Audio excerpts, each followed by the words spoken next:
भादो माह के शुक्ल पक्ष का परिवर्तिनी एकादशी को क्यों कहते हैं?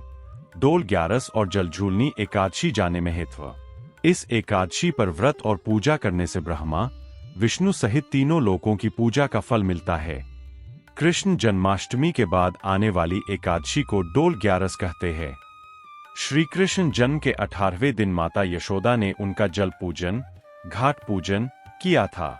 इसी दिन को डोल ग्यारस के रूप में मनाया जाता है। जलवा पूजन के बाद ही संस्कारों की शुरुआत होती है। कहीं इसे सूरज पूजा कहते हैं तो कहीं दष्टोन पूजा कहा जाता है। जलवा पूजन को कुआं पूजा भी कहा जाता है। इस ग्यारस को परिवर्तिनी एकादशी, जलझूलनी एकादशी, वामन एकादशी आदि के नाम से भी जाना जाता है। तो आइए इस छोटे से वीडियो के माध्यम से जानते हैं परिवर्तनी एकादशी के बारे में सब कुछ। तो वीडियो में बने रहिए। कमेंट में जय श्री कृष्णा लिखकर हमारे चैनल को सब्सक्राइब करके हम आपके लिए रोज ऐसे वीडियो लाते रहेंगे। डोल ग्यारस पर्व भादौ मास के शुक्ल पक्ष के 11वें दिन मनाया जाता है। कृष्ण जन्म के 11वें दिन माता यशोदा ने उनका जलवा पूजन किया था। इसी दिन को डोल ग्यारस के रूप में मनाया जाता है। जलवा पूजन के बाद ही संस्कारों की शुरुआत होती है। इस दिन भगवान श्री कृष्ण को डोल में बिठाकर तरह तरह की झांकी के साथ बड़े ही हर्षोल्लास के साथ जुलूस निकाला जाता है। इस दिन भगवान राधा कृष्ण के नयनाभिराम विद्युत सज्जित डोल निकाले जाते हैं। इस दिन भगवान कृष्ण के बाल रूप का जलवा पूजन किया गया था।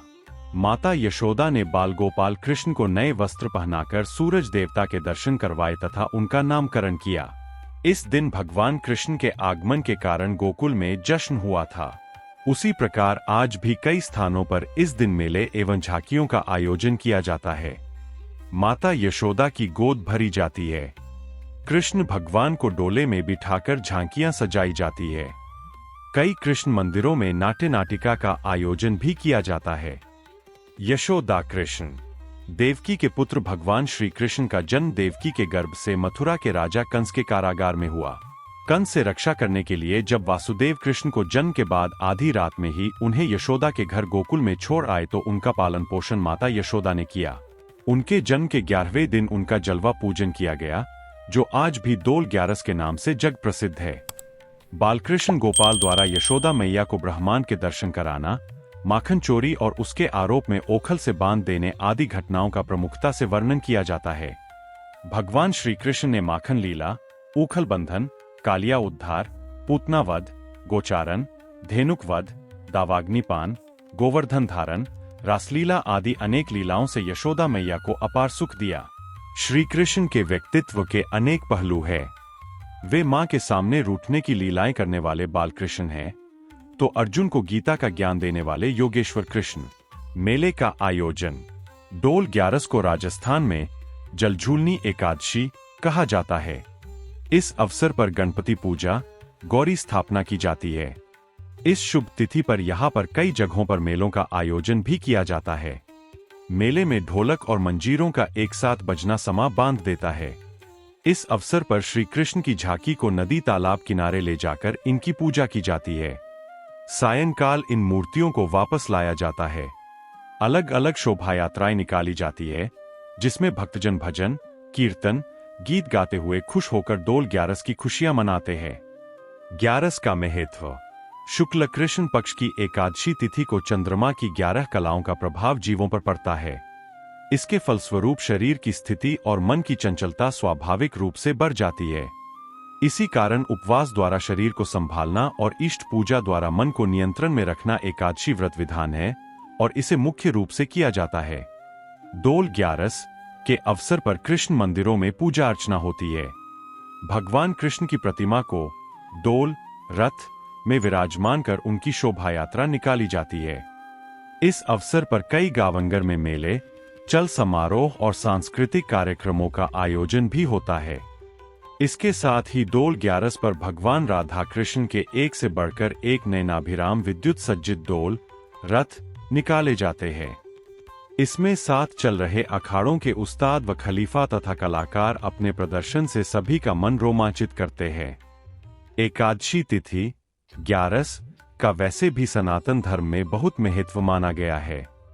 माना जाता है कि जन्माष्टमी का व्रत डोल 11 का व्रत रखे बिना पूर्ण नहीं होता। एकादशी तिथि में भी शुक्ल पक्ष की एकादशी को श्रेष्ठ माना गया है। शुक्ल पक्ष में भी पद्मिनी एकादशी का पुराणों में बहुत महत्व बताया गया है। कहा जाता है कि एकादशी से बढ़कर कोई व्रत नहीं है। एकादशी के दिन शरीर में जल की मात्रा जितनी कम रहेगी, व्रत पूर्ण करने में उतनी ही अधिक सात्विकता रहेगी। जन्माष्टमी के बाद आने वाली एकादशी जलझूलनी एकादशी के नाम से जानी जाती है। इस दिन शाम होते ही मंदिरों में विराजमान भगवान के विग्रह चांदी, तांबे, पीतल के बने विमानों में बैठक भक्ति धुनों के बीच एकत्र होने लगते हैं। अधिकांश विमानों को श्रद्धालु कंधों पर लेकर चलते हैं। मान्यता है कि वर्षा ऋतु में पानी खराब हो जाता है, लेकिन एकादशी पर भगवान के जलाशयों में जल विहार के बाद उसका पानी निर्मल होने लगता है। शोभा यात्रा में सभी समाजों के मंदिरों के विमान निकलते हैं। कंधों पर विमान लेकर चलने से मूर्तियां झूलती है। ऐसे में एकादशी को जल झूलनी कहा जाता है।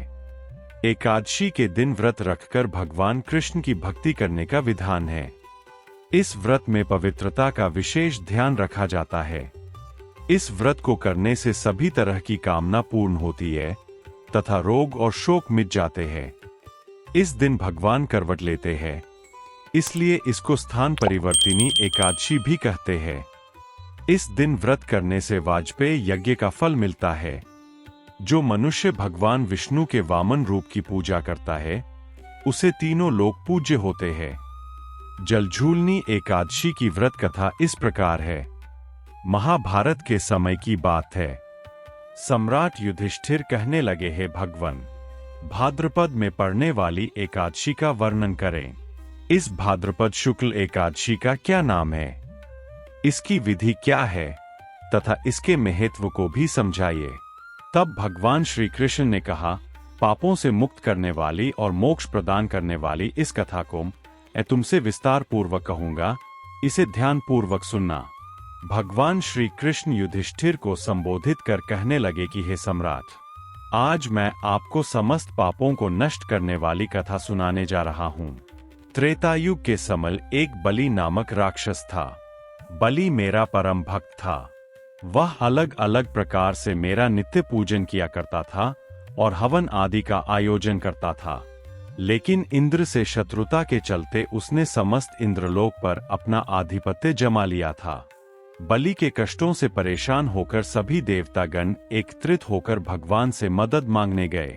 इंद्र देव समेत बृहस्पति नतमस्तक होकर भगवान के समक्ष प्रार्थना करने लगे, जिसके बाद मैंने वामन रूप धारण कर धरती पर 5वां अवतार लिया और फिर महापराक्रमी राजा बलि को जीत लिया। भगवान कृष्ण के इन वचनों को सुनकर युधिष्ठिर के मन में प्रश्न आया और उन्होंने पूछा कि हे केशव, आपने वामन अवतार में भला कैसे उस पराक्रमी दैत्य को परास्त किया? श्री कृष्ण ने उत्तर देते हुए कहा कि मैंने एक वामन ब्राह्मण का भेष बनाया और जब बलि ब्राह्मणों के साथ यज्ञ कर रहा था, तब मैंने वहां पहुंचकर बलि से बस 3 पग भूमि की याचना की। राजा बलि ने सोचा 3 पग भूमि तो बहुत कम होती है, और यह समझकर उन्होंने मुझे 3 पग भूमि देने का आश्वासन दे दिया। जिसके बाद मैंने बलि को अपने चतुर्भुज रूप का दर्शन दिया और भूलोक में पद, भुवरलोक में जंघा, स्वर्गलोक में कमर, मह, लोक में पेट, जनलोक में हृदय, यमलोक में कंठ तथा सत्यलोक में मुख, उसके ऊपर मस्तक को रखा।